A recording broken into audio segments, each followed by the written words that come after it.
Bueno, buen día a todos y a todas. Vamos a dar comienzo al seminario del día de hoy. Eh, Primero quiero aclarar un cachito, vamos a tratar de ser un poquito más puntuales en el comienzo a partir de ahora, así que eh, les vamos a pedir, como lo hicimos por mail, mayor puntualidad, si podemos arrancar un poquito más temprano y el estómago no nos urge demasiado.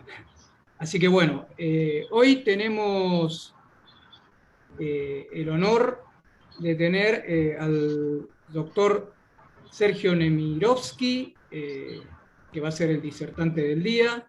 Él es licenciado en Ciencias Biológicas Doctor, y doctor en Ciencias Biológicas de la Facultad de Ciencias Exactas y Naturales de la UBA. Tiene el cargo de profesional principal en la carrera de personal de apoyo del CONICET y su lugar de trabajo es el Instituto de Química Biológica de la Facultad de Ciencias Exactas y Naturales de la UBA. Fue becario postdoctoral en la plataforma Bioinformática Argentina de la misma casa de estudios. Tiene varias comunicaciones a congresos, reuniones y simposios, también varias publicaciones científicas con referato y experiencia docente en el área de bioinformática, en la Escuela de Genómica Clínica. Su función principal en la institución, en el instituto, es asesoramiento, análisis y soluciones a los grupos del instituto en las áreas de bioestadística y bioinformática. Y el seminario que él va a presentar en relación a su especialidad está titulado Valor de Paper, ese título original que me gustó mucho, errores y correcciones en el análisis de datos a tener en cuenta a la hora de enviar un manuscrito. Así que, Sergio, muchísimas gracias por estar aquí hoy con nosotros, haber aceptado la invitación. Así que adelante con tu presentación. bueno, muchas gracias. Muchas gracias por invitarme y por darme la oportunidad de hablar un poco de mi trabajo y que titulé Valor de Paper porque vamos a hablar justamente de todo lo que nos lleva a obtener y todos los problemas que nos puede llegar a traer obtener y tener de manera correcta y creíble el valor de P eh, que nos permite publicar nuestros resultados. Vamos a darle un poco de rollo al tema, a lo último, cuando hable de los errores estadísticos más frecuentes que pasan la barrera de la revisión en ciencias biomédicas y en general en publicaciones científicas en general. Y ahora voy a empezar hablando de las situaciones por las que me consultan muchos investigadores de mi instituto y de afuera, cuando llegan a la etapa de revisión y reciben una mala crítica o un pedido de corrección o de reanálisis de los datos o de agregar n a los datos, etc. Y me llegan a mí esas consultas. Y como no tengo tiempo de explayarme mucho en los distintos casos que me llegan y no voy a dar ejemplos reales, sino que voy a dar ejemplos simulados, me pareció bueno dividirlo en los tres pilares que en realidad se interconectan, ya lo van a ver, de los tres tipos más frecuentes de errores que yo noto que llevan a un problema en la etapa de revisión. Y voy a empezar por el segundo error. El segundo error es no ver los datos al inicio del análisis estadístico. En general, lo que no quiere decir que todos lo hagan así, pero este es un ejemplo exagerado. Uno recibe sus datos a partir de las variables que midió. En este ejemplo es un grupo, dos grupos, A y B, se toman unos valores de una variable y lo primero que se hace, porque uno tiene mucha ansiedad y nadie está exento de querer analizar los datos, lo primero que hacen es hacer una prueba de T. La prueba de T es muy simple de hacer, en este caso es el análisis que mejor se ajusta a la naturaleza de los datos, y al obtener un P significativo, uno se queda conforme, realiza el gráfico y lo agrega a la tesis o al paper o al manuscrito o al póster o a donde sea. Pero acá se plantea una situación de si este evento, esta secuencia de eventos de análisis está bien hecha. O sea, según el título que puse en el slide, es obvio que voy a hablar de por qué no está bien. Pero para empezar, ¿cuál es el primer indicio que me da una idea de que tal vez no es el proceder del investigador inventado por mí no hizo bien las cosas?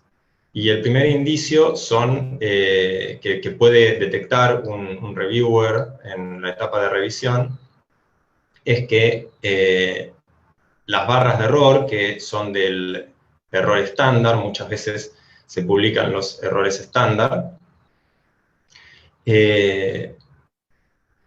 muestran una diferencia en su magnitud. Hay en el gráfico de barras, mostramos en general una barra de error que va solo por encima del valor del promedio, lo cual no nos permite ver muy bien, hay un sesgo visual que no nos permite ver muy bien qué es lo que pasa de la barra de error inferior con la barra de error superior del grupo menor. Y en este caso, el reviewer dice, bueno, estas son barras de error estándar y son bastante diferentes. ¿Qué puede estar pasando si presentan los resultados como una prueba de T simple? Puede ser que no se estén respetando los supuestos de igualdad de varianzas. Y esto haría que la prueba de T no sea la adecuada para este tipo de análisis, porque tenemos un problema en nuestra homocedacia, y si tuviéramos eso en cuenta nada más, podemos hacer ahora, vienen los programas, como el programa de R viene con alternativas, que en general ya son por defecto, que es la prueba de Welch, la prueba de T de Welch, que contempla la falta de igualdad de varianzas, y si hacemos esta prueba de Welch, ya estamos, cuando viene el revisor y nos pide que hagamos otra prueba que no contemple la igualdad de varianzas, noten que no mencioné pruebas no paramétricas, porque las pruebas no paramétricas en general requieren, por experiencia lo digo, requieren un n más alto porque tienden a la Mann-Whitney, la Wilcoxon, tienden a necesitar un proceso en el análisis, un proceso de ranqueo, lo cual hace que todas las diferencias se compriman un poco y entonces sea más difícil encontrar diferencias significativas si tenemos no tantos datos. La prueba de Welch nos da un valor distinto y entonces tenemos que cambiar nuestras conclusiones, tenemos que cambiar el manuscrito por completo, tenemos que cambiar el póster, no presentar el resultado. ¿Qué se hace? Bueno, todo esto es prevenible si nos ponemos al principio un poco de énfasis en explorar los datos que nos llegan. O sea, estas diferencias en la igualdad, estas diferencias en las varianzas, en el error estándar, se ve que mucho más acentuada si cambiamos el error estándar por el desvío estándar, que es el desvío de nuestras muestras, no el desvío de el rango donde esperamos que esté el promedio, que ese es el error estándar. El error estándar nos dice el rango en el que esperamos ver el promedio real de la población con la muestra que tenemos, y el desvío estándar es el desvío de nuestra muestra. Son los desvíos de nuestras muestras. Bueno, entonces, cuando graficamos los desvíos estándar vemos que parecen superponerse mucho más las muestras, y esto se ve más si en vez de poner un gráfico de barras, ponemos un gráfico de puntos con las barras hacia arriba y hacia abajo. Y esto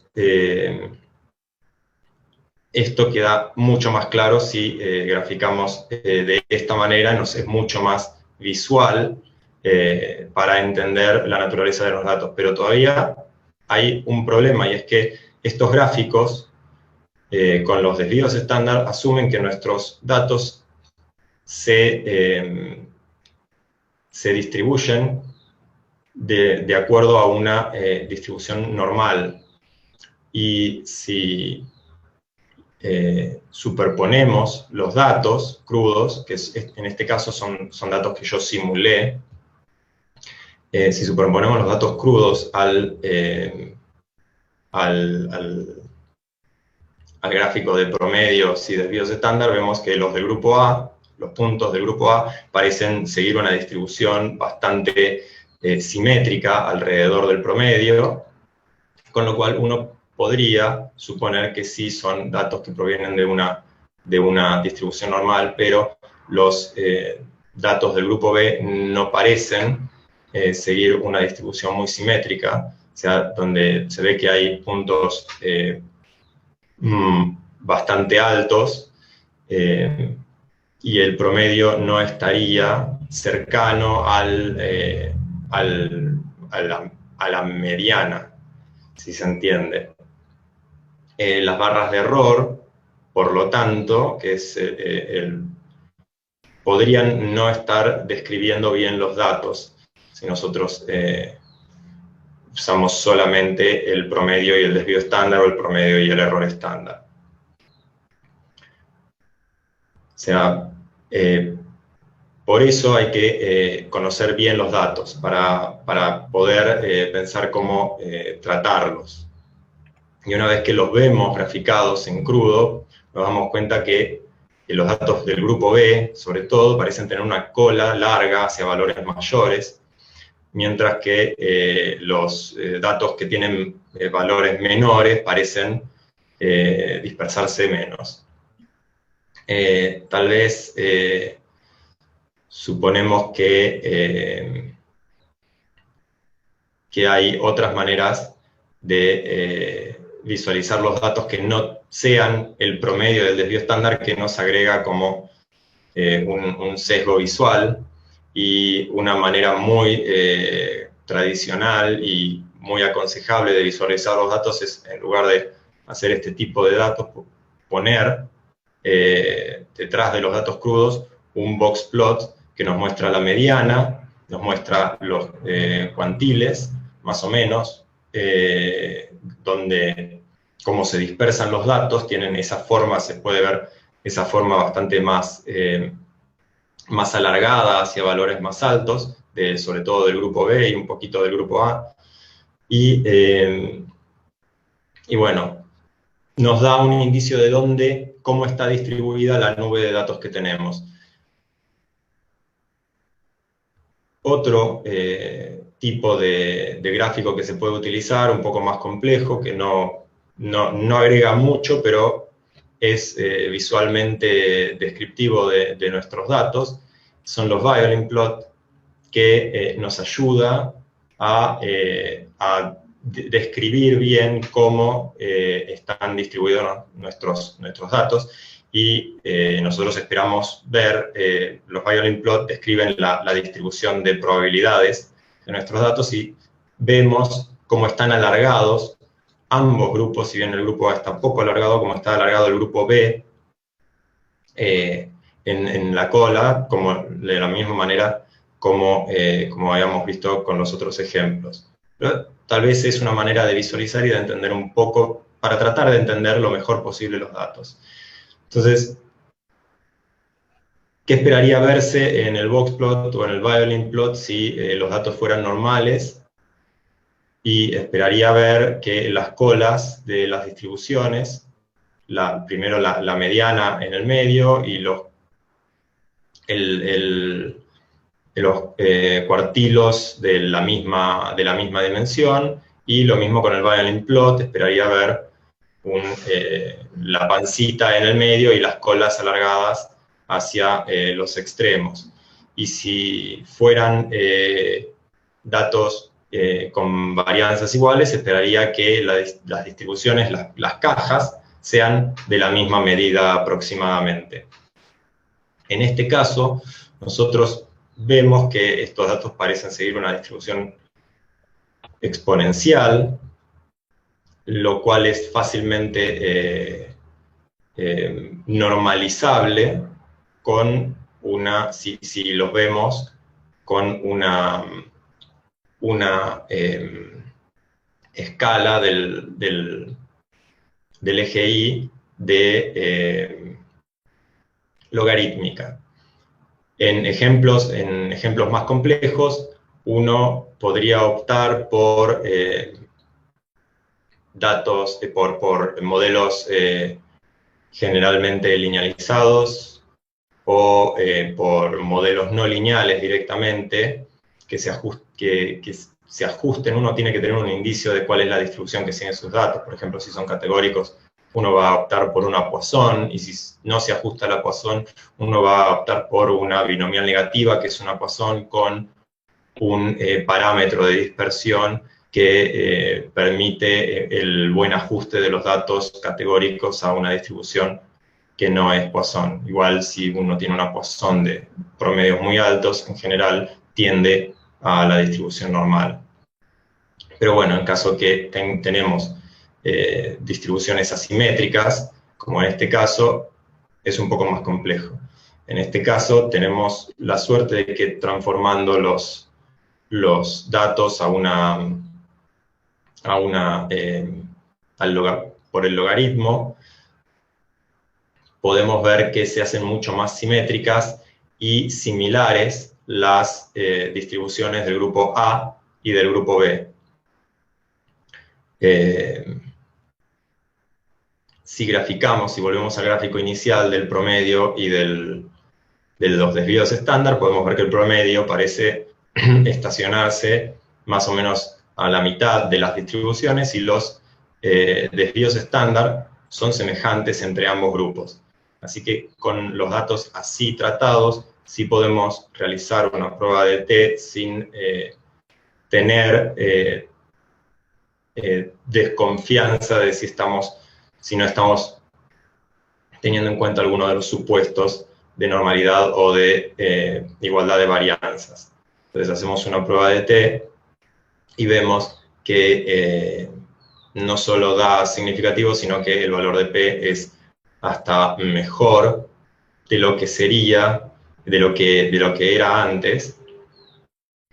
Y si igual notamos que, bueno, las varianzas parecen no ser del todo iguales, se puede hacer la prueba de Welch, y la prueba de Welch da prácticamente igual a la prueba de T de student, porque cuando las varianzas son iguales, la prueba de Welch, de la T de Welch y la prueba de la T de student son iguales.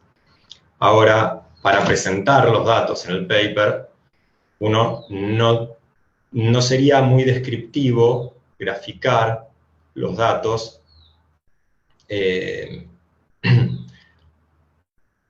ni originales, porque uno no analizó los datos en el espacio de la variable original, y qué dispersión le pondría, salvo que quiera graficar los datos crudos. Y uno no puede hacer un gráfico en la escala logarítmica porque es difícil de visualizar para una persona que está viendo ese gráfico. Entonces, lo que se acostumbra a hacer es retransformar los promedios obtenidos por el logaritmo, se retransforman al espacio de la variable.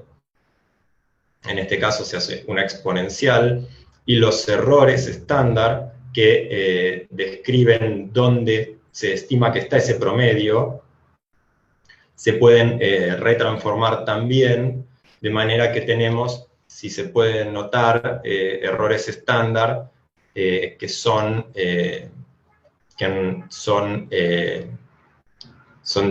diferentes, los superiores a los inferiores. Bien, y así se contempla que las distribuciones no son normales.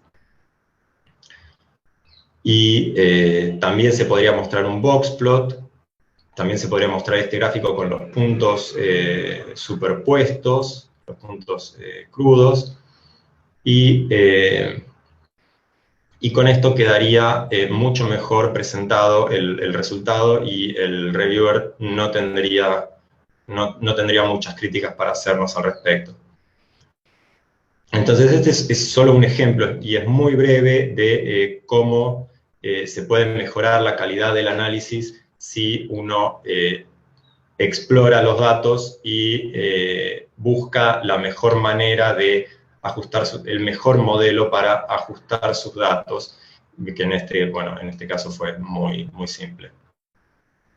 Luego, el tercer error común que veo, y disputa el segundo lugar con el anterior, es no reconocer la falta de independencia de los datos. Y bueno, acá era como para discutir, pero esto en todo caso se puede discutir al final. Les quería preguntar qué ejemplos encontraban ustedes de datos que carecen de independencia entre sí. Y yo más o menos hice una lista de las mediciones hechas en distintos días, las que están hechas en el mismo día, son independientes entre sí, pero son dependientes entre sí, y son independientes de las que están hechas en otro día. Entonces ahí hay como un factor. Después, las mediciones que están hechas en los mismos animales es un clásico de las medidas repetidas, o las mediciones que están hechas en animales que provienen de una misma camada, no son independientes entre sí. Y acá hay varios errores que pueden tenerse si uno en los que uno puede caer si uno no tiene en cuenta la independencia de los datos, y eso puede ser tenido en cuenta por un reviewer que le haga notar que no está bien analizado, que no están bien analizados los datos. Con esto, para dar este ejemplo, el ejemplo de que describe el tercer error, hacemos un poco de juegos de rol y a mí, en general, me llegan unos datos para analizar que vienen, en este caso, en el ejemplo, no sé, de cultivos de células que fueron tratados con un control, con un vehículo, con una solución vehículo, con el vehículo más uno de dos tratamientos A o B, y con el vehículo y la combinación de esas dos drogas o tratamientos.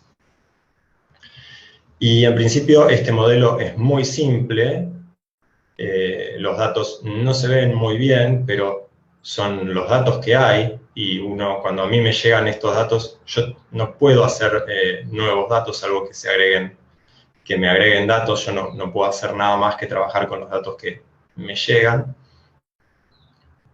Y bueno, es un ejemplo muy simple de una ANOVA. Realizo el análisis y claramente A parece no tener efecto cuando vemos los datos crudos, B parece aumentar en la variable que fue medida, tal vez crecimiento, pongámosle, y la interacción tiene mucha variabilidad, esos 4 puntos son muy variables, y no llega a detectarse diferencias significativas de la interacción. Entonces, bueno, me fijo en los supuestos de la ANOVA, sí, y lo que veo en general, uno chequea visualmente los supuestos de la ANOVA, y el primero de estos gráficos describe los valores ajustados, ¿sí? Y los residuales según esos valores ajustados. Estos serían los promedios, ¿sí?, que me entrega el modelo lineal o el ANOVA, y los residuales son lo que se desvían de esos promedios, los datos de cada uno de esos puntos, y se puede ver que más o menos uno esperaría ver que todos se distribuyeran de manera simétrica alrededor, y de manera simétrica y con la misma forma. Si uno ve que hay diferencias en la distribución, que va creciendo la amplitud de la distribución a medida que crecen los valores ajustados, bueno, uno tendría que trabajar en modelos no lineales o linealmente generalizados, porque los datos no estarían respetando la propiedad de igualdad de varianzas. En este caso pareciera que lo están haciendo bastante bien, y vemos el gráfico de cuantil, que debería tener todos estos puntos sobre la recta. No los tengo muchos, pero el ANOVA es un modelo muy robusto, que permite ciertas desviaciones de la normalidad, por lo cual, bueno, estoy conforme con el ajuste que puedo realizar de estos datos, por lo que paso a hacer las comparaciones múltiples. Las comparaciones, los test de Tukey, sí que me permiten ver en sí el más importante de los tests es el que veo acá, que tiene las respuestas de B, que me dice que son significativas, pero como este valor de P de la interacción está muy cerca del alfa de 0,05, visualizo las comparaciones múltiples de Tukey, y lo que veo es que B no se diferencia ni de A ni de la interacción. No sé si acá este gráfico muestra el promedio y las barras, las flechas rojas, sirven para indicar cuáles son diferencias significativas o no. Si no se superponen, las diferencias son significativas, como en este caso no se superponen con el control, pero no hay diferencias significativas con los otros tratamientos porque sí se superponen. O sea, muestran el efecto de B, pero no es muy prolijo en el todos contra todos. Bueno, durante la conversación le traigo estos resultados que no son muy alentadores, porque, bueno, veo la diferencia en B, pero no, como es un poco ruidoso no se ve mucho más, se ve mucha dispersión en los datos, como mostré en la imagen anterior, y entonces me pongo a charlar con el investigador sobre el diseño, y comienza a decirme que, bueno, que sí, le pregunto cómo considero datos y me dice que hizo 4 réplicas, estas 4 réplicas que hizo las hizo en diferentes momentos del año porque tenía algún tipo de problema, no lo podía hacer lanzar las 4 réplicas juntas, y entonces yo me doy cuenta que el experimento está realizado de otra manera a la que yo tenía entendido. Y esto son cosas que, o sea, las cuento porque son cosas que me han pasado. Lo que entiendo, por lo que me describe el investigador, es que se realizaron 4 réplicas en diferentes momentos del año, por lo cual las condiciones de las réplicas pueden haber cambiado en si se las realizó el mismo investigador, becario o técnico, si se realizaron si los cultivos se crecieron en el mismo lugar, si las drogas pipeteadas venían de distintos frascos, etc. Lo que le pido al investigador en ese momento es que si tiene esa información, que la tiene que tener porque si no, no es válido el análisis que hice, que me la dé, que me brinde esa información distinguiendo qué muestra procede, qué punto de ese gráfico procede de cuál réplica. Cuando grafico este gráfico, cuando grafico los datos discriminando por réplica, obtengo que este gráfico. Y se puede ver un patrón bastante claro en este gráfico, donde, primero, el bloque 1 parece tener valores menores en general, en todos los puntos, ¿sí? El bloque 4 parece tener valores mayores, y los bloques 2 y 3 parecen tener valores intermedios. Veo que todos suben bastante, todos parecen mantener, bueno, los bloques 2 y 3 parecen subir con el tratamiento A, pero los bloques 1 y 4 no, pero todos suben para para el tratamiento B. Y esto me da una pauta donde que me da a entender que la réplica, que ahora estoy llamando bloque, es una fuente de variación diferente a la variación, al error residual de los residuales del modelo. Es decir, tengo una fuente de variación que puedo utilizar en el modelo para secuestrar, para retener variación que antes estaba contemplando en el error residual de la ANOVA. cuando cuando realizo el análisis teniendo en cuenta esta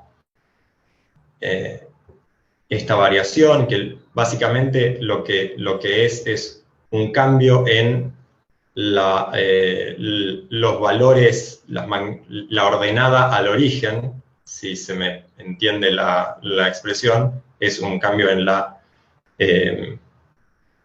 altura de toda la curva de valores de cada uno de los bloques. Si tengo en cuenta ese factor, bueno, los resultados son bastante distintos. En sí, veo que, primero, para empezar, no me interesa, un bloque no debería interactuar con o sea, no deberían reaccionar distinto a los tratamientos, lo que deberían tener es diferencias en la magnitud inicial y la magnitud con la que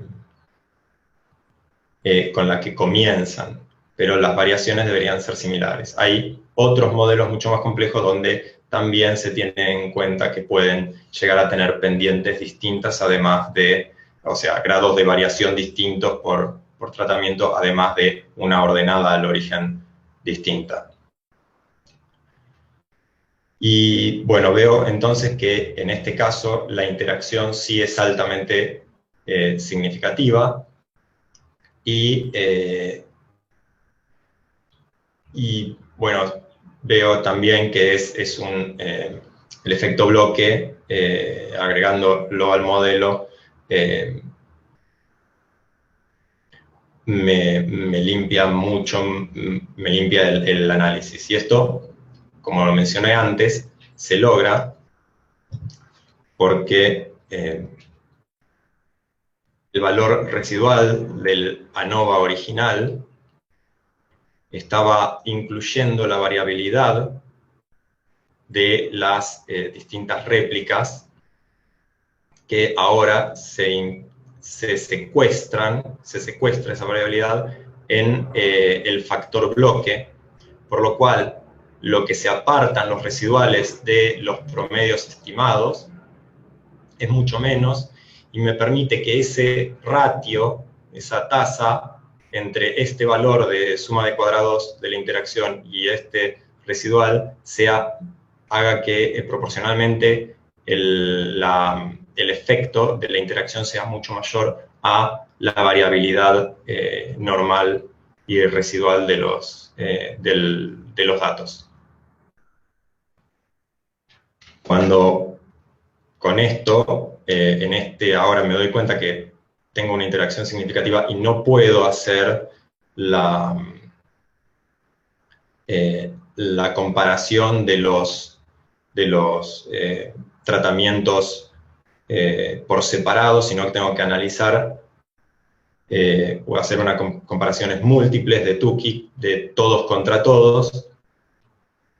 Veo que ninguna de las flechas rojas se superpone con el tratamiento B, y también compruebo que el tratamiento A, dado en conjunto con el tratamiento B, parecería prevenir o de alguna manera interferir con el tratamiento B. Si bien no hay efectos aparentes del tratamiento A respecto del control.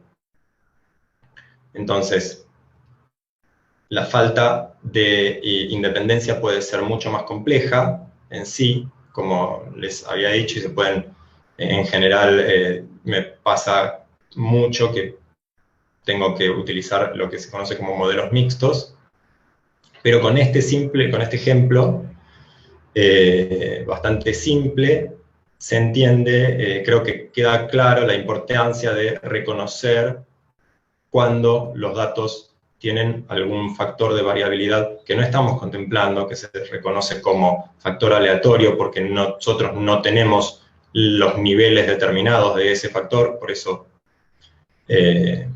los niveles los tenemos al azar, porque no los controlamos como, no los controlamos como experimentadores,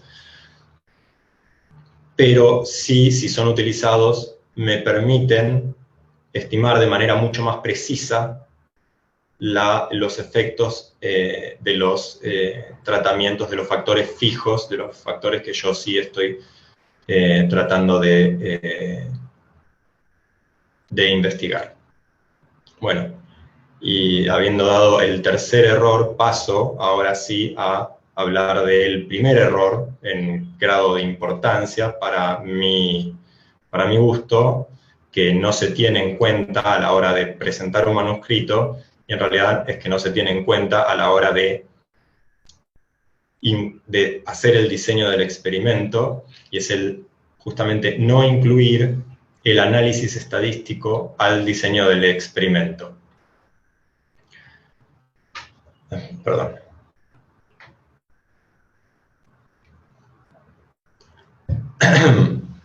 Ese es el primer error que encuentro porque en general los dos problemas que ya expliqué recién podrían ser evitados en gran medida si uno incluye el análisis estadístico al diseño del experimento. Cuando se diseña el experimento, es muy importante incluir el método con el cual se van a comparar los grupos. Y esto determina la manera en que se planea proceder. Cómo se obtienen los datos es muy importante a la hora de saber qué modelo estadístico se va a utilizar. Se miden los sujetos reiteradas veces, o sea, va a haber falta de independencia entre las mediciones que se hagan. Necesitamos medidas repetidas, necesitamos medidas de pruebas de T pareadas, necesitamos modelos mixtos. Las mediciones las va a hacer una persona o van a ser varias personas.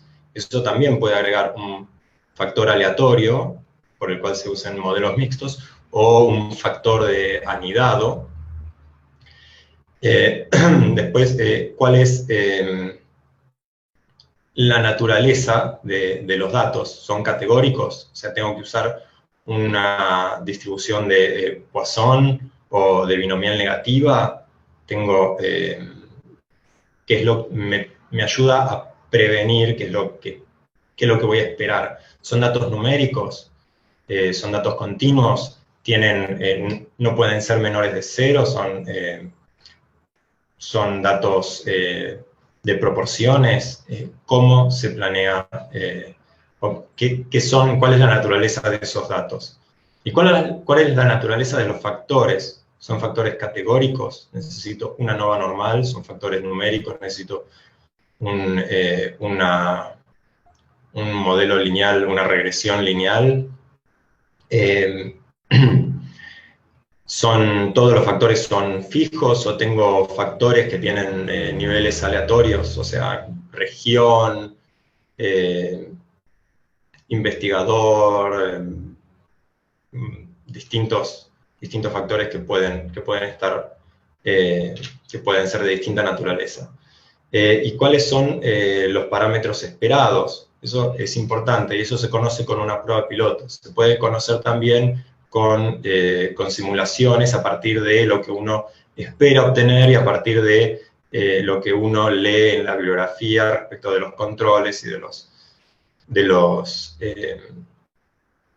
los tratamientos, pero es muy buena idea incluir en el diseño una experiencia piloto para obtener los desvíos, los promedios y los desvíos esperados. Prever cómo se van a analizar los datos, entonces, puede ayudarme a determinar el tamaño de la muestra. El tamaño de la muestra que me permita obtener resultados confiables. O sea, un análisis estadístico con una potencia determinada, en general mayor a 0,8. Me permite evaluar si los grupos están bien definidos, si el grupo control está bien definido, porque a veces los tratamientos control no son el vehículo y eso genera problemas. A veces me ha tocado que hay varios tratamientos que serían considerados control, y a veces también me ha pasado no tener tratamiento control, y esto pasa sobre todo en estudios clínicos que no son ensayos clínicos, sino estudios provenientes de seguimientos de casos donde uno no tiene un control bien determinado. Y después, bueno, plantear cuáles son los objetivos del experimento me permite seleccionar las variables a utilizar, lo que permite evaluar costos, tiempo, que no se evita perder la oportunidad de medir variables que hubieran sido de interés y hubieran sido obviadas si no hubiéramos tenido en cuenta que se necesitaban para el análisis estadístico, como variables confusoras o covariables, etc. Y bueno, eso, y cómo realizar las mediciones que se requieran tiene también, como decía antes, quiénes lo van a hacer, cómo se puede agregar eso como un factor, etcétera, al modelo.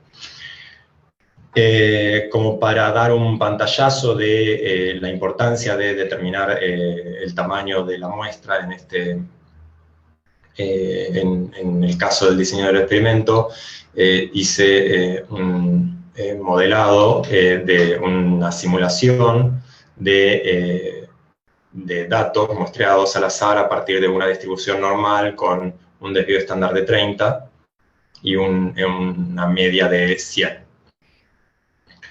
Y en sí, si vemos la nube de datos, parece que todos los datos están más o menos, si bien hay desvíos en n bajos, más o menos se distribuyen bien alrededor del valor promedio real.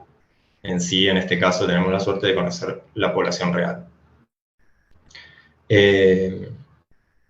Bueno, si agregamos el promedio que nos da cada una de esas muestras aleatorias, vemos que a medida que tenemos Ns mayores, por ejemplo en N50 se ve bastante bien, N50 para arriba se ve bastante cerca del valor real, y entre el N10 y el N40 se ven bastante cerca, y a Ns más pequeños parecen estar los promedios más apartados del promedio real que conocemos.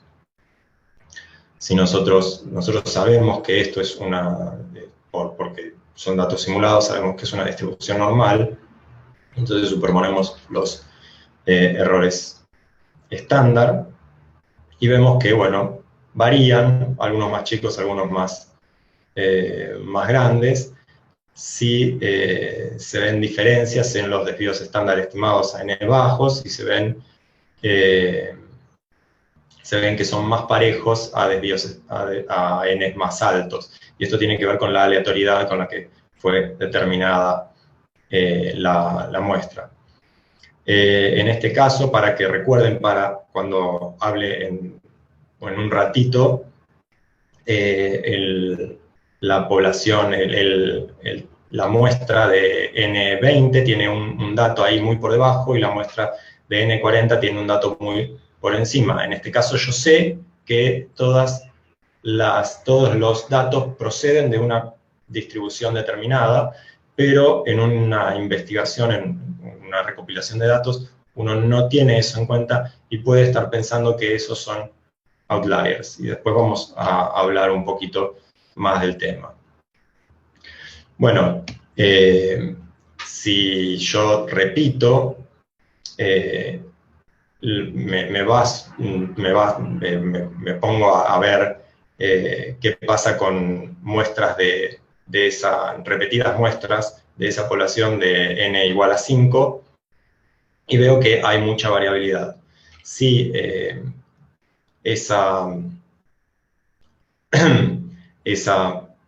esta experiencia la hago con tamaños muestrales de 50, veo que las muestras son mucho más parejas en cuanto a promedio y desvío estándar entre sí. Eso me da una pauta de la confiabilidad que se obtiene cuando el N es mayor en determinar el promedio real con una muestra. Y esto se ve reflejado en el error estándar que se obtiene a distintos N debido a que el error estándar depende del N, mientras que el desvío estándar no depende del N. El error estándar estima la dispersión de los promedios que obtenemos con diferentes muestras. Entonces, si superpongo el error estándar, que son las barritas rojas de error, vemos como a un N mayor el promedio de la población real el promedio de la muestra se aproxima más y está determinado con mayor precisión el promedio de la población. O sea, el promedio de la muestra determina con mayor exactitud y precisión el promedio de la población a N mayores. Y entonces nosotros con esto podemos hacer un análisis, una simulación, un análisis de la potencia que vamos a obtener cuando intentamos determinar diferencias de los efectos, y de acuerdo al tamaño del efecto que nosotros querramos ver, podemos determinar qué N necesitamos. Bueno, y con esto termina mi resumen de los errores estándar, de los errores estadísticos que pueden llegar a ocurrir a la hora de querer publicar un paper. En el primer error, el reviewer me va a pedir que describa la potencia del análisis, seguramente. Si cometo el segundo error, me va a pedir que justifique el análisis porque ve que hay una tendencia muy significativa en el ejemplo que di, por ejemplo, con la interacción. Y cometer el tercer error, el reviewer me puede pedir que agregue, perdón, estaba confundiéndome, cometer el segundo error es ese de no ver los datos. Me va a pedir que justifique por qué utilicé la prueba de T si ve que hay barras de distinta magnitud en los distintos promedios. Y bueno, y en el tercer error es más o menos lo mismo, hay inconsistencias, o sea, se pueden ver inconsistencias, por más bien que presente los datos, si no tengo en cuenta la falta de independencia de ellos. Y con eso, en vez de pasaría al otro de los puntos que de este seminario que pensaba dar, que tiene que ver con los errores que se cometen, que se pueden ver en publicaciones ya publicadas, en artículos ya publicados. Y me voy a centrar en uno, que es un tema que es para mí el más importante de los temas que se pueden tener en cuenta a la hora de cometer errores, que es el p-hacking, que es un error que se comete porque es una metodología en realidad, ¿no?, que apunta a mejorar las chances de publicación, que muchas veces se hace de manera consciente y muchas veces se hace de manera inconsciente.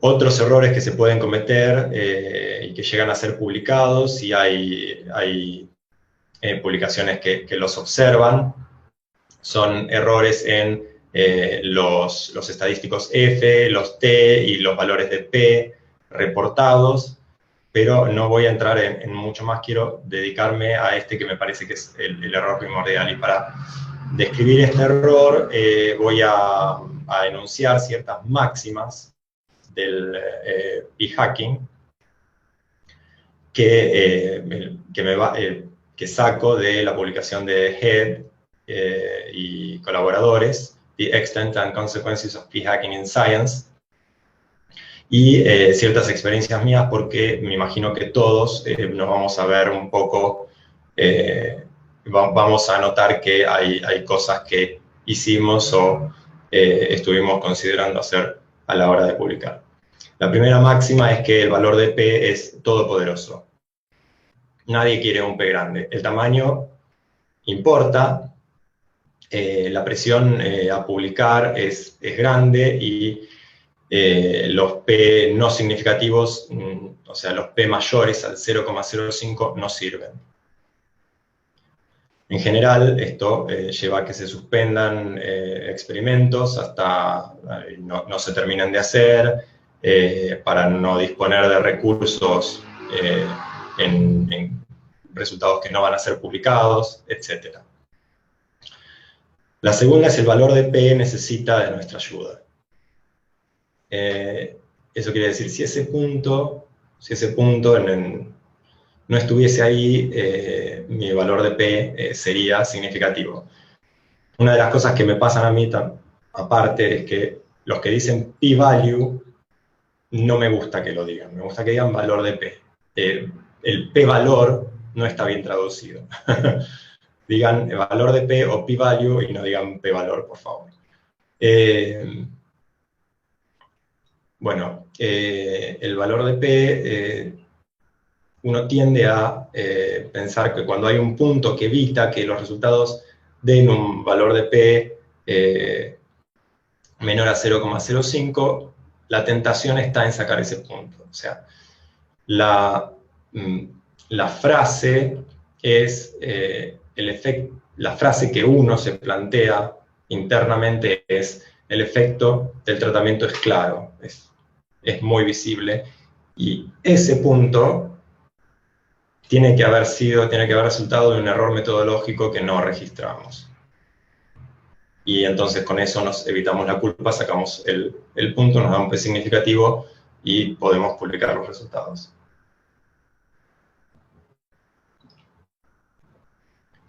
Otra máxima es: esta variable es buena, esta no. Seleccionamos, de todas las variables que medimos, seleccionamos aquellas que dieron resultados significativos y no nos centramos en aquellas que no dieron resultados significativos. O sea, medimos muchas variables y después decidimos cuál sirve para el paper según los resultados, y entonces tratamos de darle la explicación según los resultados obtenidos. Eso tiene un poco que ver con el error que mencionaba antes, el primer error del diseño del experimento, de hay que considerar de manera consciente qué variables se van a medir para evitar derrochar recursos que luego no van a ser utilizados, que no van a poder ser utilizados en la publicación. Otra máxima es la 4, es: con una repetición más bajo el P a 0,049 y con esto llego a la publicación. Sin haber realizado una experiencia piloto que nos diga el N, que nos da la mayor confiabilidad de tener, o la confiabilidad, la potencia de 0,8, de tener resultados significativos si el efecto es real, puedo determinar que con una repetición más llego al P de 0,049 y publico. Y si no me da con una repetición más, puedo agregar otra más y otra más, y quien dice una repetición dice 20 repeticiones, y tal vez sería mucho más prolijo haber establecido el N y atenerse a las consecuencias de ese resultado. Por el otro lado de la máxima 2, el punto 2, me pasó últimamente, en algún momento, tengo en esta regresión lineal, tengo una pendiente, o en este ANOVA tengo un factor que tiene un efecto de 0,0002 y me da un P significativo. Así que tengo ese punto que si lo sacara, no me daría significativa esa pendiente, que es obviamente igual a 0, y entonces mi grupo control, que debería dar una pendiente igual a 0, está bien determinado y no tengo problemas. O sea, en una variable, en una respuesta que no debería ver, estoy viéndola y un punto me está molestando. Y esto, bueno, les dije, me pasó hace poco y lo que pasa es que está bien, es distinto de 0, pero es realmente de magnitud. O sea, hay una diferencia entre el valor de P y el efecto. Pero es muy difícil hacer esa distinción a la hora de estar escribiendo los resultados. Y por eso, cada vez que yo me planteo preguntas para discutir después o para tener en cuenta en cada momento cuando uno está realizando un análisis, que es, bueno, primero,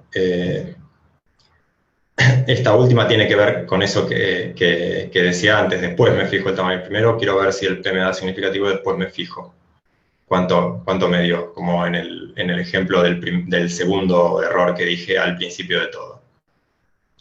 Pero bueno, pasando a las preguntas que yo tengo en cuenta y que me parece que hay que tener en cuenta cada vez que se hace un análisis estadístico es, primero, ¿qué significa el valor de P? El valor de P en sí es la probabilidad de encontrar un efecto como el observado o mayor al observado, un efecto, un cambio, si la hipótesis nula es verdadera. Entonces un valor de P nos dice qué tan probable es obtener un falso positivo. Qué tan probable es encontrar estos resultados de no haber diferencia en los promedios en la población. Y ahí es cuando entramos un poco en el reino dicotómico de la hipótesis nula y la hipótesis alternativa, y es una o la otra y no hay nada en el medio. Y también, bueno, esto sigue siendo la misma discusión, ¿no? ¿Por qué el valor de P prevalece en la ciencia? La hipótesis nula en general indica que nada cambia y la hipótesis alternativa dice que sí hay diferencias. Y esto tiene mucho impacto en la ciencia en general a la hora de publicar, porque nosotros lo que queremos medir es un cambio.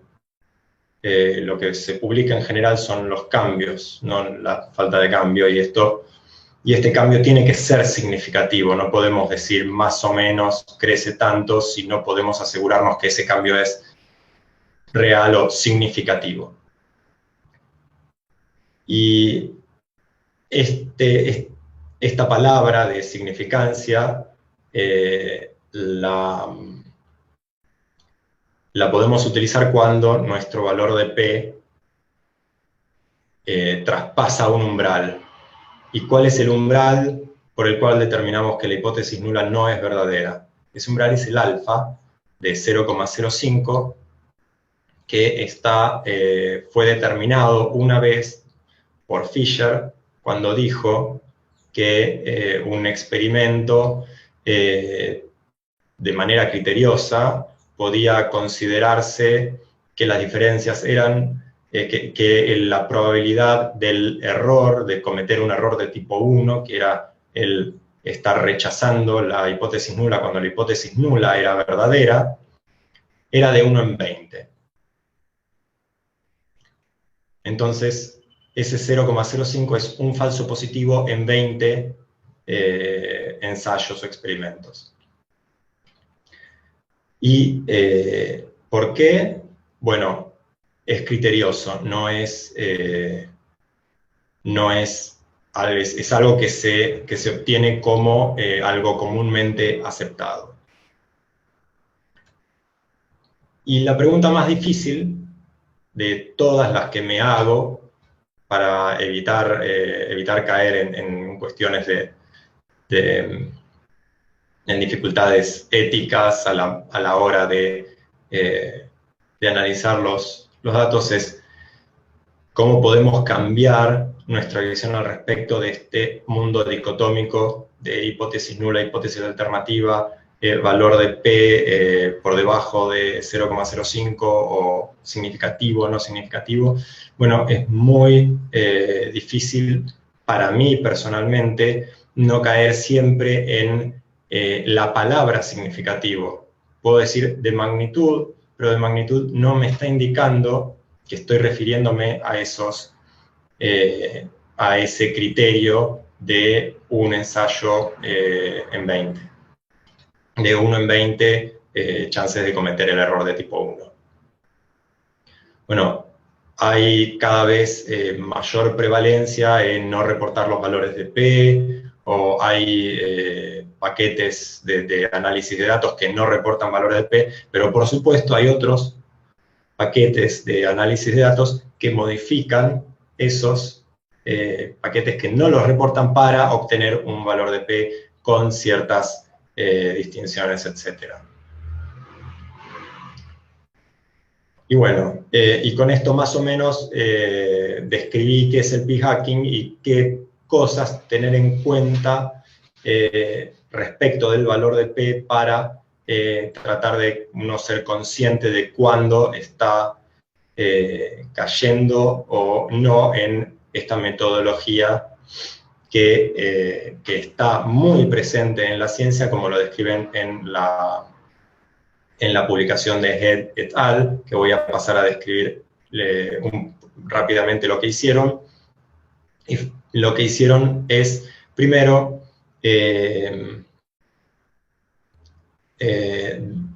determinar de manera hipotética qué es lo que se esperaba ver en las publicaciones, si pudiesen obtener todos los valores de P de las publicaciones, qué es lo que esperaban en cuanto a valores de P, si había ocurrido el p-hacking o si no había ocurrido el p-hacking. Y lo que hicieron fue usar métodos de text mining para buscar valores de P en todos los artículos de Open Access disponibles en la base de datos de PubMed, y hipotetizaron dos situaciones para reconocer el p-hacking. Una en la cual el p-hacking ocurre cuando no hay un efecto verdadero, que está ejemplificada en este gráfico de A, donde se espera que los valores sigan una distribución casi uniforme, debido a que la cola baja del 0,05 a un valor de P de 0, la distribución de frecuencia sea prácticamente uniforme.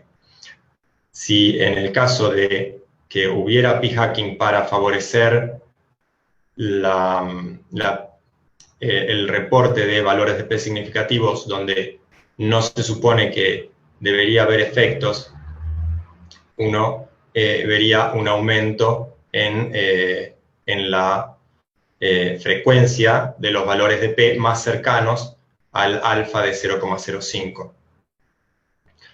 Si uno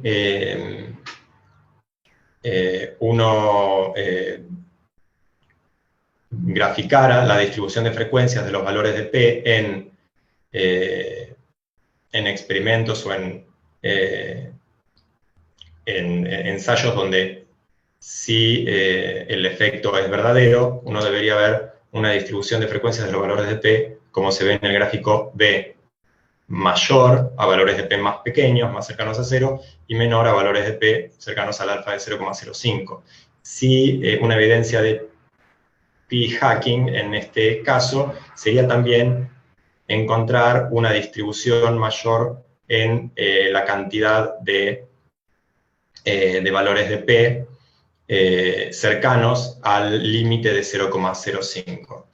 Y ellos obtuvieron, de todos los papers que pudieron Open Access de PubMed, que dicen todos, hicieron text mining de los valores de P y los separaron en dos bolsas grandes, en dos bins grandes. Pusieron los valores de P entre 0 y 0,025 en una bolsa, en el bin menor, y los valores de P que caían entre valores de 0,025 y el alfa de 0,05 en otra bolsa que es el bin mayor. Y midieron, y después lo pusieron en una balanza, y midieron para dónde se distribuía el peso. Si en este gráfico es esa balanza donde se ve la proporción de valores de P en la bolsa, en el bin mayor, que va de valores de 0,025 a 0,05, que si no estuvieran esperando resultados significativos, si no hubiera un efecto real, debería estar distribuida de manera equitativa, y si uno estuviera reportando valores de P procedentes de un experimento con efectos reales, debería estar distribuido al bin menor, como se ve en este gráfico B.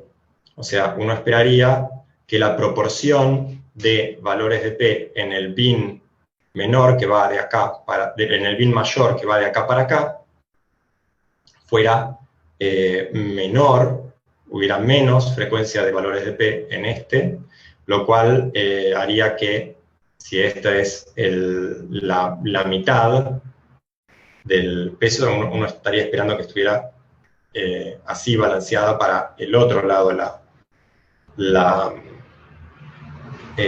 balanza, pero lo que encontraron es que hay una mayor proporción de valores de P que tienden a valores cercanos al 0,05 en casi todas las disciplinas.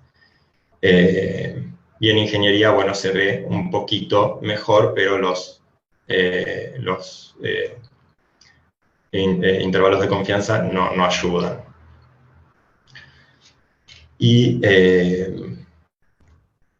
con esto termino, habiéndome excedido bastante, disculpen, con unas conclusiones, que es, primero, incluir el análisis el análisis estadístico en el diseño experimental. Después, conocer la muestra que tienen, exploren los datos que obtienen, tengan en cuenta que hay factores que pueden no estar teniendo en cuenta y que le restan independencia a sus datos. Y por último, no caigan en la tentación, y con esto termino el seminario. Muchas gracias. Bueno, muchísimas gracias, Sergio. Muy interesante el seminario, muy bueno, un tema, para mí, mi forma de ver las cosas, complejo, pero no por eso poco importante, sino más bien muy, muy importante. A ver, había algunas preguntas. Lindy, quería hacer una pregunta. Lindy, por favor. ¿Andás por ahí, Lindy? Hola, ¿me escucha? Sí. Sí. Muchas gracias por el seminario. Muy se te claro, escucha un poquito bajo, Lindy, se te escucha. Ay, perdón, es que estoy como medio... ¿Ahí me escuchan mejor? Sí. Un poquito. Bueno, Muchas gracias por el seminario, la verdad que es muy interesante. Me surgió una duda en lo que hablabas del efecto del bloque, luego de hacer la NOVA y ver las interacciones. Sí. Hablabas de las comparaciones múltiples. Esto lo de tú que se hace una vez, uno ve que hay alguna diferencia, ¿verdad? ¿Cómo? Las Perdón, interacciones múltiples con tú que se hacen una vez, uno ve que existe como una diferencia entre los tratamientos. Tú hablabas del efecto de bloque, pero me confunde en el momento en que si para uno evitar como esto puede evaluar las unidades experimentales a través de la potencia, saber si de pronto mi magnitud o las unidades experimentales de cada grupo o cada tratamiento son los adecuados para ver si de verdad hay un efecto en estas comparaciones. sí, se puede hacer una simulación de la potencia. El tema es que, habiendo hecho el experimento, la simulación de la potencia no es válida. La simulación de la potencia es válida para planear el experimento, no para cuando uno ya hizo el experimento, lo cual no quiere decir que uno no puede evaluar si el n que utilizó está bien o está mal. Pero en general la validez de la potencia es para saber que cuando uno realiza el análisis estadístico, ese análisis estadístico es robusto. Respecto de la interacción, es evidente que en el caso de la NOVA, sin tener en cuenta el factor del bloque, la potencia es muy baja, pero la potencia, o sea, el valor de P y la potencia son dos puntos en una misma línea, en un mismo eje. O sea, uno tiene el eje, una curva, otra curva, el valor de P por ahí, y tiene una curva, o sea, la diferencia de las medias tiene una curva, que es el valor de P está por ahí, y la potencia está por ahí. O sea, el valor de P y la potencia no son independientes entre sí. Si cambia uno, cambia el otro. Entonces, lo que uno tiene que hacer es, con lo que hizo inicialmente, describir qué n necesita para que el valor de P sea menor a 0,05 si uno quiere describir un cambio. Que Claro, claro, porque a es veces una uno... cuestión... Perdón, te dejo hablar. No, porque cuando uno a veces evalúa esas comparaciones múltiples, muchas veces no tiene en cuenta a veces la potencia y dice, no hay interacciones o los valores de efecto son muy pequeños, entonces no los tiene uno en cuenta. Sí, tal cual. En general, cuando uno ya obtiene el valor de P, la potencia ya está determinada. Así que sí, lo mejor es hacerlo antes. Gracias, muy amable. Eduardo, tu pregunta. Hola Sergio, ¿cómo estás? Hola, ¿qué Gracias por tal? la presentación. Nada, como dijo Ariel, parece el tema re interesante, pero cada vez que veo algo de estadística, una presentación de estadística, siento que no sé nada. Muchos quizás nos sentimos así. Antes No creas que no me pasa a mí también, ¿eh? Cada vez que me llega algo para analizar, digo, ¿qué es esto? No sé nada, porque cada experiencia es distinta. Y hay sí, bueno, que estudiar, lo hay que vivimos juntos, analizar. lo vimos juntos Sí, en el trabajo. sí, que me dijiste que tenías que hacer una prueba de té y eran, no sé, 1.000.000 de pruebas. Tal cual. Sí, sí. Fue un poquito más largo de lo que te había mencionado al principio. Sí, pero estuvo muy, muy bien. Sí, salió final. Yo antes porque podríamos seguir hablando de un montón de cosas de los que hablaste, yo te quiero hacer un par de preguntas poco más puntuales para ir, para ir aprendiendo ciertas cosas y ser un poco más práctico. Por Sí, ejemplo, espero cuando poder hablamos ayudar. de la graficación en general, yo leí, me puse a leer en algún momento qué es lo mejor para graficar. Cuando uno va a graficar un gráfico de barra, por ejemplo, de lo mismo, ¿con desviación estándar o con error estándar? Bueno, es muy buena pregunta. Es muy buena pregunta. Primero, voy a decir que yo personalmente los gráficos de barras no los uso, salvo que sean gráficos salvo que la variable sea una variable cuantitativa.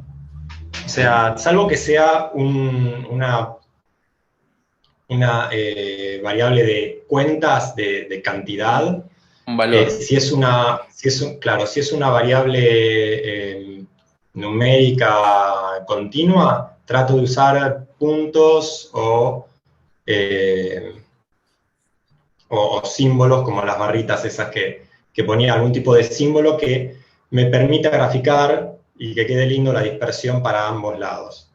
Okay. ¿Sí? Si tengo que describir porcentajes y qué sé yo, bueno, son barras una encima de la otra para porcentajes, etc. Pero si tengo una barra de error, prefiero que se vea un punto y la dispersión para sea cual sea la barra de error.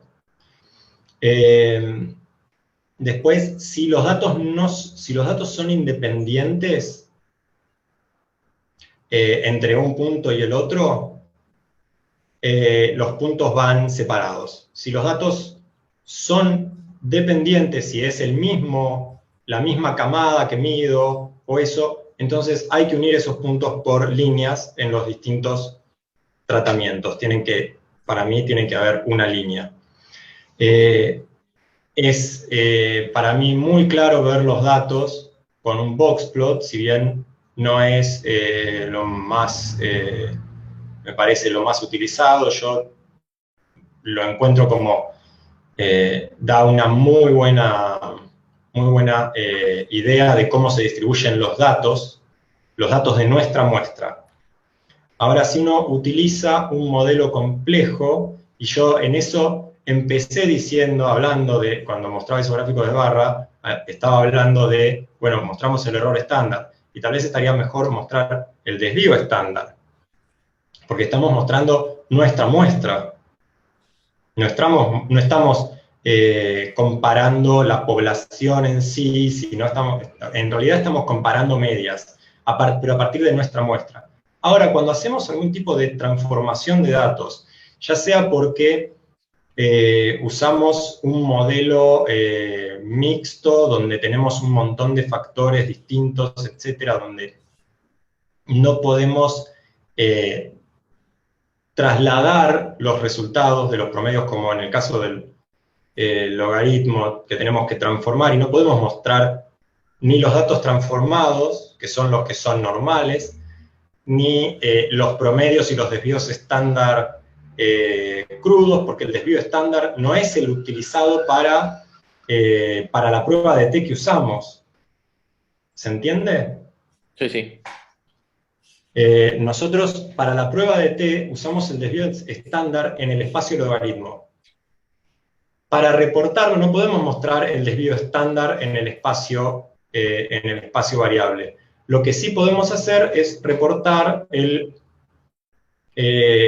intervalo más probable donde se debería encontrar la media de la población medida. Y por eso se opta por poner el error estándar cuando uno retransforma los datos, y el desvío estándar cuando uno tiene datos muy lindos, porque si las barras son enormes. Pero hay algo que sí. Es decir, puede ser variable, digamos, que va a depender de tu análisis. Es cada vez más común, y en sí uno se siente mucho más honesto cuando pone el estadístico que quiera con las barras de error, por ejemplo, las barras de error estándar, o hace el boxplot y agrega los puntos crudos al gráfico. ¿Por qué no nos está mostrando algo para que le crean? Y muchas veces en las barras de error, uno dice, bueno, sí, pero estas son las barras de error y veo solo la barra de arriba, la barra de abajo, tal vez están un poco cerca. Y se plantea así, se pueden plantear ciertas dudas y ciertos sesgos visuales que tenemos. Esto es personal, la idea mía. Para mí lo mejor es tratar de mostrar los datos lo más crudo posible y las pruebas estadísticas que sean lo más coherente con los datos que se muestran en el gráfico. Por eso pasé a mostrar el promedio, no el promedio original de los datos, sino el promedio del logaritmo trasladado al espacio de los datos, o sea, con la exponencial. Y los errores estándar, sí, calculo el error estándar, dónde cae cuál es el punto donde cae el límite del error estándar en el espacio logarítmico y lo traslado con la exponencial al espacio de la variable. Y después puedo superponer los datos crudos y quedaría más prolijo también. Quedaría más honesto. Perfecto. Se entiende, ¿Puedo se hacer entiende. una pregunta? ¿Puedo hacer la otra? Eduardo, dale. Perdón. Porque yo tenía tres en particular que las fui anotando ahí y voy a tratar de hacerlas rapidito. La otra Bueno, yo era también. algo, ¿siempre debo hacer un test de Welch o también va a depender de? Y si podés hacer una prueba de la TD-Student, es bárbaro, porque estás diciendo, mis datos están hermosos. Ok. Si tus datos varían, hace la prueba de Welch, que contempla la variabilidad distinta de los datos. Sí, Perfecto, pero entiendo. y si haces las dos y ves que son muy distintos, quédate con la de Welch. Ok. Pero en general, como el estándar es la prueba de T, lo mejor es obtener, sí,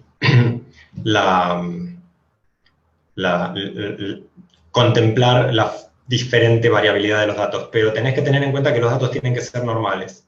Y en el ejemplo que yo di, los datos no eran normales. Se notaba que se estiraban hacia arriba. Sí, sí. ¿Sí? Y la última, perdón.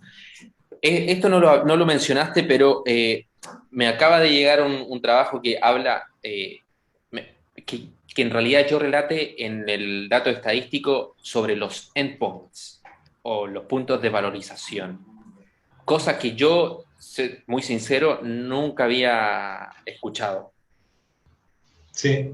¿Los ¿Qué? qué? Los Endpoints. endpoints. Endpoints o puntos de valorización. Que yo me Sí. puse a investigar un poquito, pero no me termina de quedar claro qué es lo que realmente me está pidiendo el reviewer. Yo debería ver el contexto también. Endpoint sería plantear o los objetivos o las conclusiones Porque que él se me habla espera que no... tener.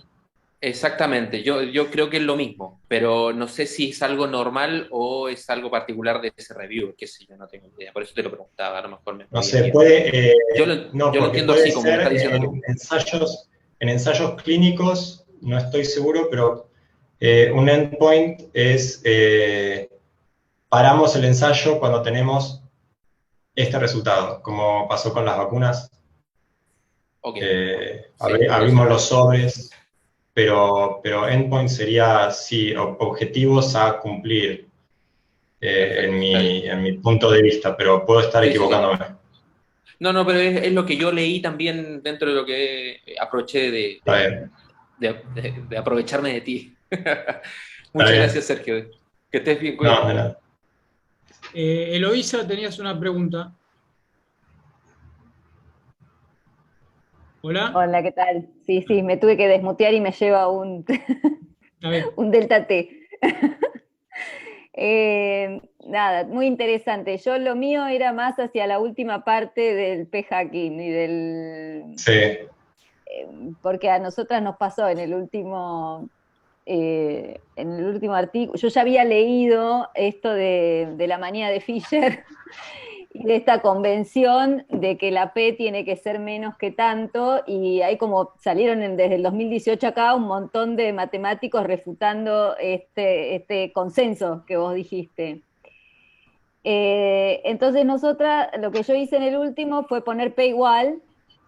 Claro, después eso en la figura, después al escribir, obviamente tenía la tentación de los P chiquitos poner estadísticamente significativo, los P igual, que me daba más grande que la convención, poner ahí una tendencia, poner...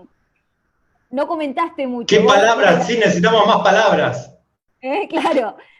No sé, yo ya te digo, yo veo la moda como la fui viendo cuando veía un artículo en Nature refutando esto de la P. No sé, tampoco vos fuiste demasiado categórico. ¿Qué onda? ¿Seguimos usando P menor que tanto? ¿Qué podemos hacer frente a este consenso un poco arbitrario? O no sé qué palabra vos usaste en vez de arbitrario, usaste criterioso. Y es criterioso porque es 1 en 20. Bueno, tiene que ver con, el alfa es casi, o sea, es casi 2 veces el desvío estándar.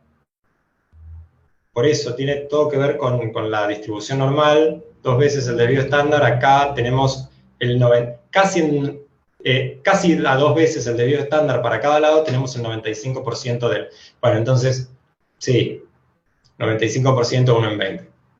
Ya está. Es lo que... Es un criterio. Se podría cambiar.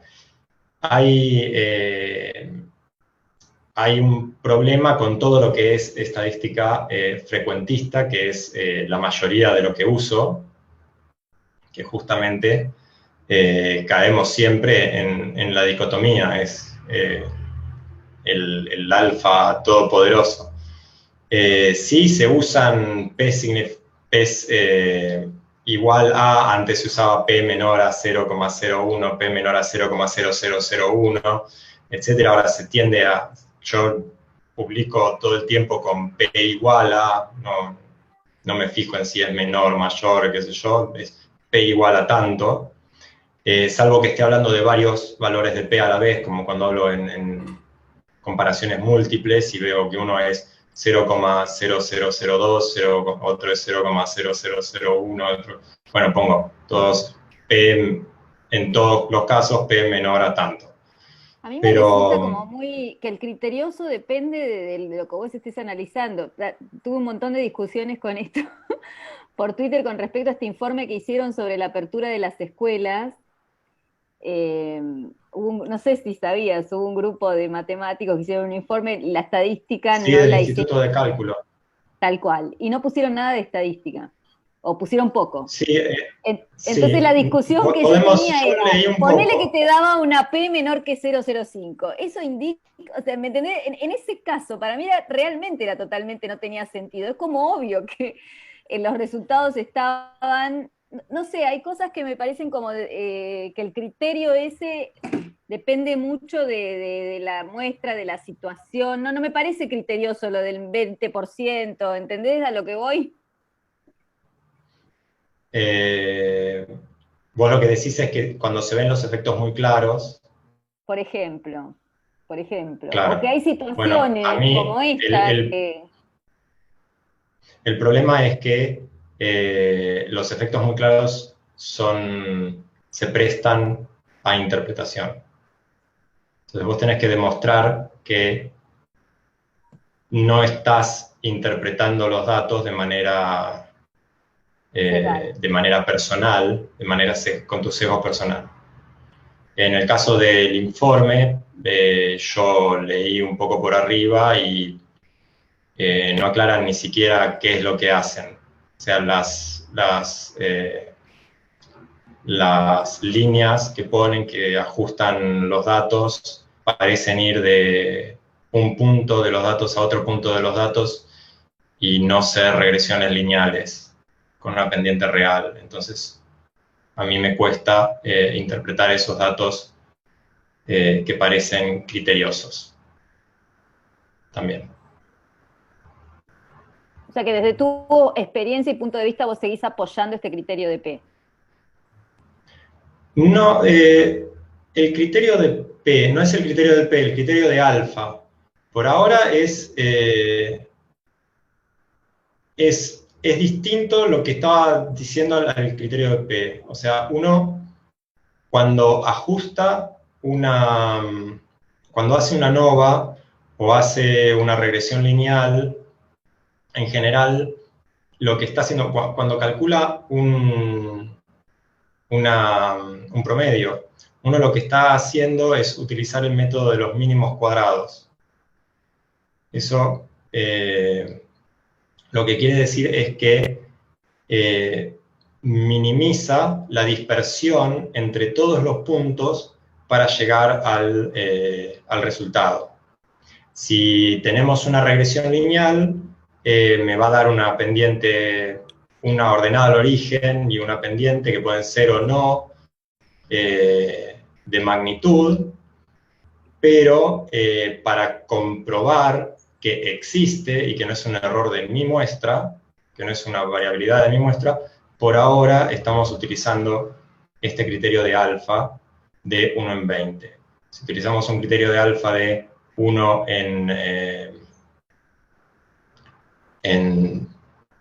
100, en 1000, o sea, todo depende de agregarle confiabilidad al análisis. Entonces, cuando uno tiene un P muy cercano a 0,05, bueno, está más cercano me puedo equivocar 1 en 20. Cuando uno tiene un valor de P cercano al 0, uno piensa que la frecuencia en la que puede estar encontrando esos datos, a pesar de que no sean reales, de que no existan diferencias, que sea la misma, los datos vengan de la misma población, son muy bajos. P es la probabilidad, o sea, una cosa es la dicotomía del alfa y otra cosa es el valor de P. El valor de P nos dice cuál es la probabilidad de estar descartando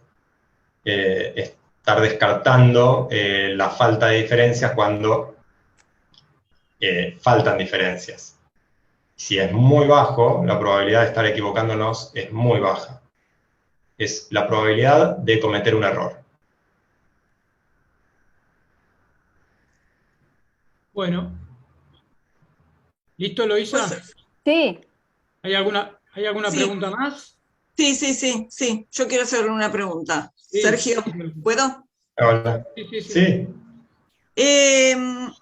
Tenía una pregunta para hacer, pero ahora cuando hablaste de la escala logarítmica, tengo otra duda. Yo entiendo lo de hacer la escala logarítmica y presentar la variable antitransformada, digamos, la media antitransformada. Ahora, si vos estás en una publicación biológica, fisiológica, química, etc., al investigador que lee ese resultado, ¿no le resulta más honesto o más verdadero ver en un gráfico la media real, el desvío real, y que vos en materiales y métodos declares que para hacer el análisis de los datos y cumplir con todos los supuestos se hizo una transformación? Entonces, el reviewer sabe que se hizo la transformación y que el análisis se hizo con los supuestos correspondientes o sea que es confiable el resultado.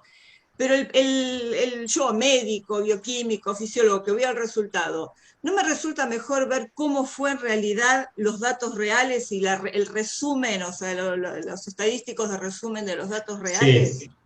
En ese caso, deberías utilizar un gráfico de boxplot o poner los datos. Sí, superponer, crudos, pero de puntos. el promedio no lo podés calcular con esos datos que no siguen una distribución normal.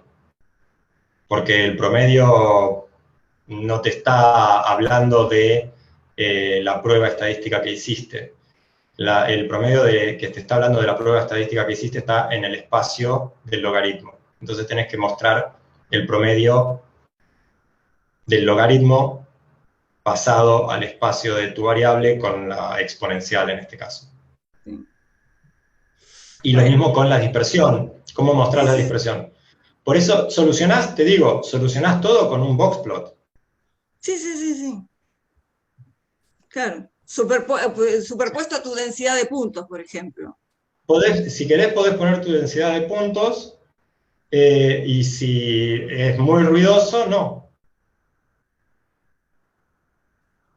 Bueno. Otra pregunta. Vos al principio dijiste para los no paramétricos un n alto, y toda la vida, en toda la bibliografía se dijo que una ventaja que tenían los no paramétricos, una bondad de los no paramétricos, es que se podía aplicar a cuando uno tenía pocos puntos, porque como no le pedías ninguna distribución ni nada, lo podés aplicar aunque tengas pocos datos. Y me di la cabeza contra la pared 20 veces con eso. A ver. Sí. Porque cuando en general el Mann-Whitney o el Wilcoxon rankean los datos. Claro. Los rankean de una manera especial y qué sé yo, pero si tenés si tenés poca diferencia, o sea, vos tenés, por ejemplo, mis manos, ponele son los puntos, tenés así. Sí. Cuando los rankeás, vos pensás que el promedio existe, pero tenés esta dispersión de datos. Cuando los rankeás, se te cruzan. Claro. Este está primero, después este, después este, después este, y te quedan todos, antes tenías una variable que se expandía, y ahora te quedan todos en 1, 2, 3, 4, 5, 6, 7, 8. Claro. Por eso la ventaja en 8 datos la ventaja es cuando no tenés idea de qué distribución siguen.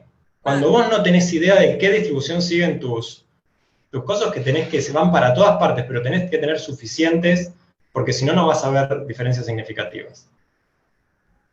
Claro, aparte si tenés pocos datos, tampoco tiene mucho sentido hacerle un Shapiro-Wilks, porque te va a dar un p-valor grande solo porque tenés pocos datos, así que tampoco es demasiado confiable ninguna prueba de normalidad. Y ¿no? Sí, es muy bueno verlos visualmente por ese tema. Muchas veces no te da, o te da Shapiro-Wilks, pero vos decís, pero esto tiene una cola que va para cualquier lado, y bueno, sí, visualizar los datos lo puse en el segundo lugar porque todo tiene que ver con el diseño del experimento, que ya tiene que estar contemplando esto, pero lo dije primero porque es lo primero que hay que hacer cuando uno recibe los datos. Exacto. Bueno, nada, lo último era lo del p-valor. Toda la vida nosotros en la carta dijimos p mayúscula. Y en exactas, en el Instituto de Cálculo, cuando tradujeron p-value, tradujeron a p-valor. Y yo pasé todos mis p mayúscula a p-valor. Y ahora que dijiste eso me quedé choqueada. No, el valor de p es p minúscula. P mayúscula quiere decir probabilidad. Y yo aclaro para todos, yo soy biólogo y en esto, como te dije, para las pruebas no paramétricas, me doy la cabeza con las cosas hasta que las saco. No tengo gran experiencia en la formalidad matemática de cada uno de los análisis, pero sí hay que saber qué es lo que hace cada uno. Y en general, la nomenclatura de una P mayúscula viene acompañada de algo entre paréntesis, A barra B, que es la probabilidad de A según B, y cosas así. Claro, la P mayúscula es probabilidad, y la P minúscula es el valor de P, que es la probabilidad de estar cometiendo un error de tipo 1 en nuestra muestra. Y le digo valor de P y no P-valor, porque todo el mundo le dice P-valor, y tiene que ver con un problema mío, pero es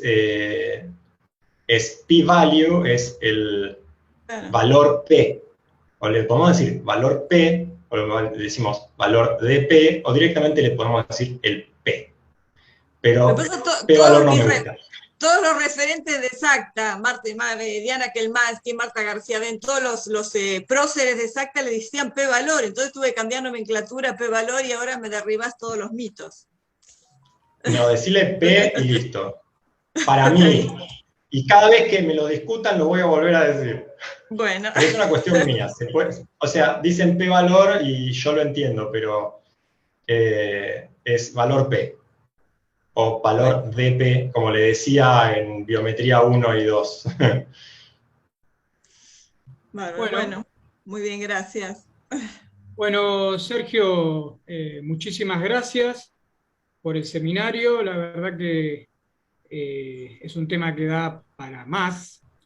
Siempre Bueno, disculpen. te deja más dudas, pero te aclara otras. Y bueno, así que ahí lo termino con una frase que me gusta, no sé bien, seguramente ustedes la conocen. Es fácil mentir con la estadística, pero es más fácil mentir sin ella. Así que vamos a quedarnos con esa frase final. Muchísimas gracias. Bueno, muchas gracias. Hasta luego y gracias por la invitación. Hasta luego. Chao, hasta Hasta luego. luego.